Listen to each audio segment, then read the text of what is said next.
my God, guys, I just finished watching WWE Clash at the Castle and CM Punk, and a show that I thought was really solid from top to bottom. I feel like, even the matches that weren't like the strongest, I thought the show was very solid. Um, the opener between AJ Styles and Cody Rhodes, I Quit match was a really good match, really good opener. AJ really, intense brought the intensity, especially getting in the face of Cody Rhodes' mom to the point where she ended up slapping him and he teased like he was gonna hit her with a steel chair, locking up Cody with the handcuffs, hitting Cody with the kendo sticks in the chair to try to make him say I quit. Cody getting to the point of actually at one point he hit a brain buster on Cody on the announce table, and it looked pretty nasty. So that match was off the charts to open the show. But CM Punk, oh man, 2 years in a row, CM not 2 years in a row, but two times in a row, should I say? Drew McIntyre gets screwed in his hometown for a world title. We all know the story in 2022 for the Universal title. He got screwed against Roman Reigns when Solo burst on the scene. This time though was very unique how they did this. I did not expect this to happen the way that they did it. And I kind of felt like in a sense it was a little bit risky to do this. And I start to wonder like what could have possibly made them go this route. And there's a couple of things I feel like as to would explain why this happened. So first of all, you know, they've been building Punk and Drew for a while now. Punk's been on the injured list ever since the Rumble, but they literally Punk was the reason why Drew lost the world title after beating Seth Rollins for it. In night two, the opener of WrestleMania, because he got in Punk's face and Punk, attacked him and Damien took, picked the bones and cashed in. He was the reason why he lost the title. And since then, they just been going at it, but Punk had been gone for a while. He gets this match with Drew. Really good main event, I got to give it to Damien. Damien, that's why I said this Punk thing is crazy to me. When Damian Priest, and this is kind of how I felt like, yeah, something was definitely going to happen here. Even though the Judgment Day were borrowed from ringside, you knew that there were going to be something was going to go down because you either going to have Drew retain, I mean, not Drew, Damian retain, which would probably not be clean, or you'd have Drew, win the match.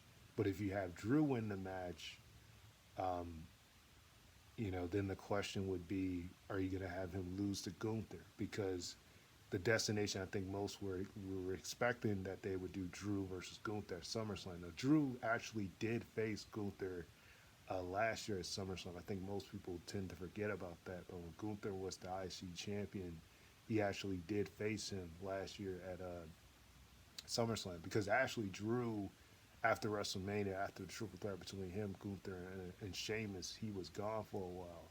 He showed back up at Money in the Bank and attacked Gunther after Gunther retained against Matt Riddle, and then he faced him at SummerSlam and beat him and lost to Gunther for the IC title. So I think the destination was, would that mean it'd be him versus Gunther at SummerSlam? That is, depending on if he was to defend the belt against somebody at Money in the Bank, maybe just a place, just a placeholder.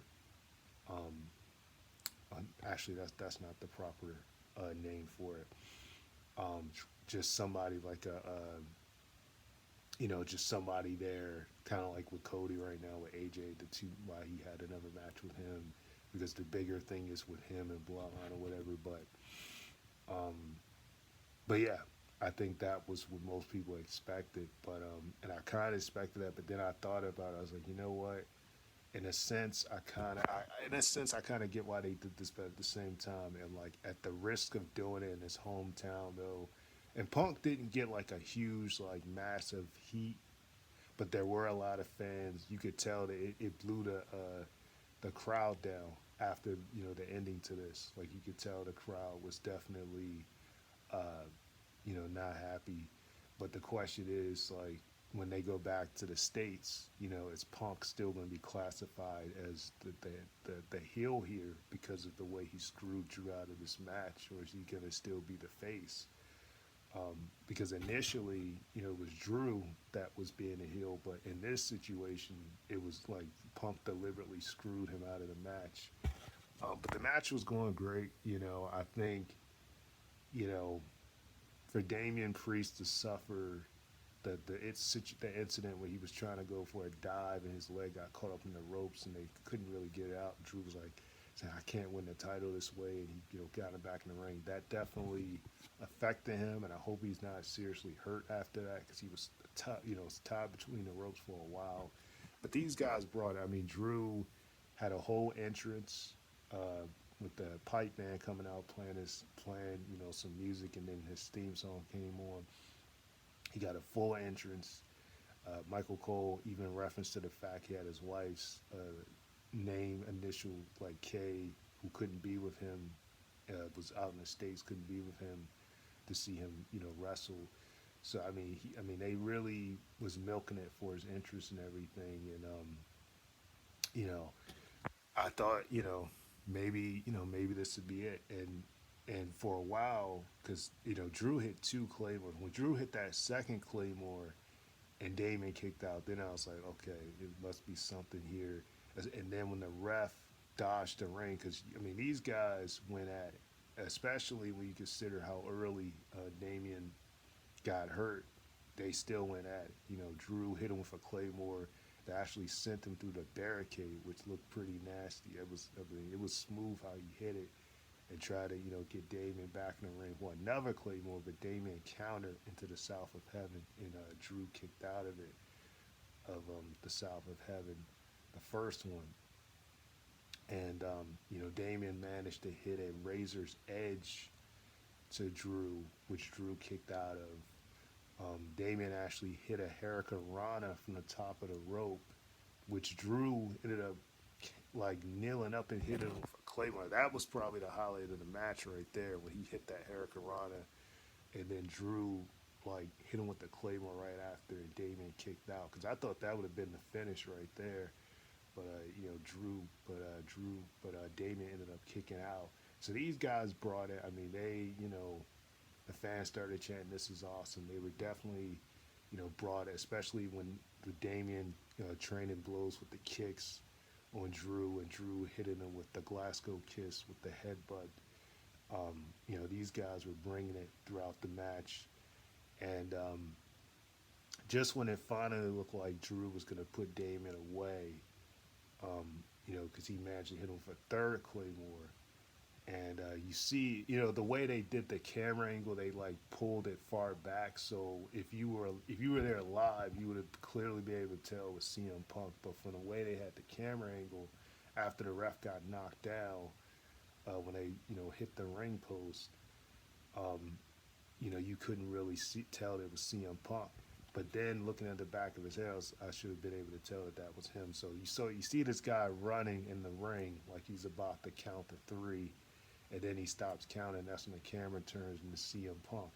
And I was like, "Are you kidding me?" So CM Punk, causes Drew, to lose this match.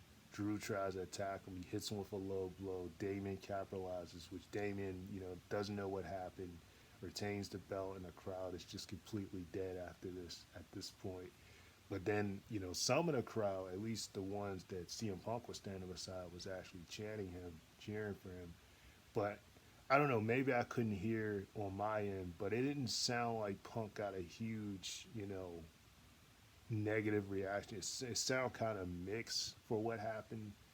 But Drew definitely got the biggest, out of all the hometown people, he got the biggest reaction, as I would have expected. Um, But man, Drew retains here. Where do they go from here? They're definitely building, Punk and Drew. It's just a matter of, are they going to do it at, SummerSlam? Is Punk even cleared at this point? Are they going to do it at, Money in the Bank? I'm thinking they're going to do it at SummerSlam. but I guess it depends on Punk's if he's cleared. And I think and with the way that this turned out, maybe another reason they did this too was because they didn't want to have Drew and Punk go at it for the title. But then it's like Gunther, by him winning the King and Queen of Lane last month, it kind of threw a wedge on that because even if you did do them against each other, you got to add Gunther in the match. It just would have been like a triple threat. So I think it's this, maybe this is WWE's way of just doing him and Punk not, without the title being on the line, especially, with Punk being injured not too long after coming back. Maybe that's why they did it like that. I'm not really sure.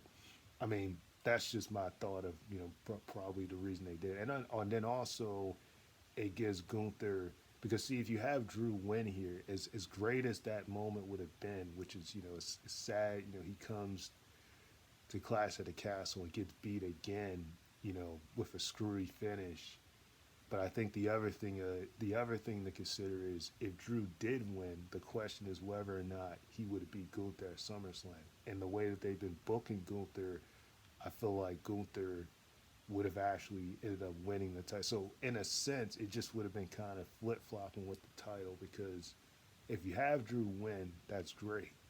But then if you're also trying to do Drew and CM Punk, and now Gunther's chasing after the belt at SummerSlam, unless you do Drew and CM Punk at Money in the Bank, and you somehow have Drew go over, and then you do Drew and Gunther at SummerSlam, um, then it would make sense. But the way that they're doing this, it definitely seems like they're going to do Drew, Damon Priest. I mean, Gunther and Priest, perhaps is the route they're going to go. That is, if Priest doesn't defend the belt at Money in the Bank. Um, so I'm really curious, how this is going to go down because technically, Damien is still kind of like a tweener right now. He's like acting heel and acting face. Gunther is technically still a heel, so I don't know, man. It's a little bit crazy, um, but it just kind of I don't know. I feel like I get you didn't want Drew to lose clean here, but at the same time, it's like, man, 2 years in a row he loses. So maybe the only redemption Drew has is to win the Money in the Bank, to win the same very thing he got cashed in on twice. And maybe that's what this whole thing is. But at the same time, you know, I think, the destination is him and Punk at SummerSlam. Maybe Drew wins Money in the Bank and sometime later he cashes in or something like because he's been cashed on twice if you count the time the Miz cashed in on him in early 2021 after the Elimination Chamber, February 2021, when he got beat up by Bobby Lashley, and then the Miz came and capitalized and cashed in on him, and then he got cashed in on this year at WrestleMania. That was like after the Chamber, so he's been cashed in on twice. So it would kind of be hypocritical though, but at the same time, for his character, it would make sense if he wins the Money in the Bank and then goes on to win the belt again the same way how he was cashed in on. Maybe, that might be the ultimate destination. But it should be interesting, though. I don't think that'll likely happen that way, but you just never know. It's like the plot thickens on how this is going to play out now with the way that this went down, with Punk, getting involved and screwing Drew, which I definitely think we all suspected with the Judgment Day being barred that, that didn't mean that it wasn't going to be some type of finish. And that was exactly what happened with CM Punk. But nevertheless, I'm sure there's going to be mixed feelings on the ending with that. But at the same time, I think in some ways it makes sense. And also, it would explain why the unholy um, I can't even say the last name, the Unholy Alliance or whatever, or Alpha and Aladdin, why they won the women's tag belts uh, in the triple threat match because they knew that they weren't going to have Drew win. They also knew they weren't going to have Piper Niven win, so they had to give somebody at home, a win in their hometown. and it ended up being them because I did not expect them to win their match at all, especially with the way they've been booked on the main, on SmackDown Raw, barely winning any matches, barely having that much time. Um, really, ever since they showed up last year with the NXT tag belts and unified them after losing it to Shane and Ron at the time. They had literally just lost 2 minutes to Zoe Starks and Shayna Baszler on Raw. But, they won here in a pretty solid triple threat match where, the champs didn't take the pin. They actually pinned Shayna, which kind of sucks for her. She, lost to Lola Vice last week at Battleground. She loses again here. But maybe that's why they did that. I was thinking like when they won, I was like, you know what?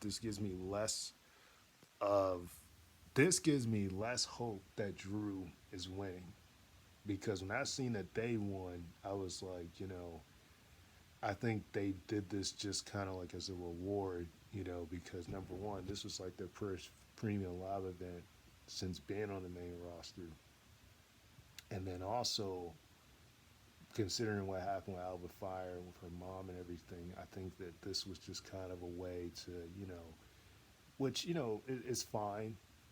It just kind of like when you present a team where they're just losing all the time, and then they just suddenly win the belts. It kind of makes them look, it doesn't make them look too good. You have somebody losing all the time, they just win the belt. Kind of like what they did with the Miz in 2021, if you think about it, because we won the WWE Championship. It was just kind of out of nowhere because, you know, literally they were booking him like a joke. Like he was losing so much, and then he just wins the WWE Championship. Of course, he didn't win it by himself. Like I said, Bobby helped him when he cashed in on Drew. But the point is, though, kind of like with them, they were losing a lot, barely being future before the draft, and then they just win the belts. Um, I do think in their case they'll probably not hold them for that long, more than likely, because I definitely thought Jade and Bianca were going to hold it longer than they did. But now when I seen them win, I was like, well, this makes sense because they won, and then of course Piper Niven did not win against Bailey, but she did, you know, bring it against Bailey, and the crowd actually chanted when after the match was over. And Bailey actually took for her to hit a crucifix pin, which she actually went a lot smoother than Randy Orton than Gunther did with Randy Orton when his shoulders were still up. She made sure that her shoulders were down.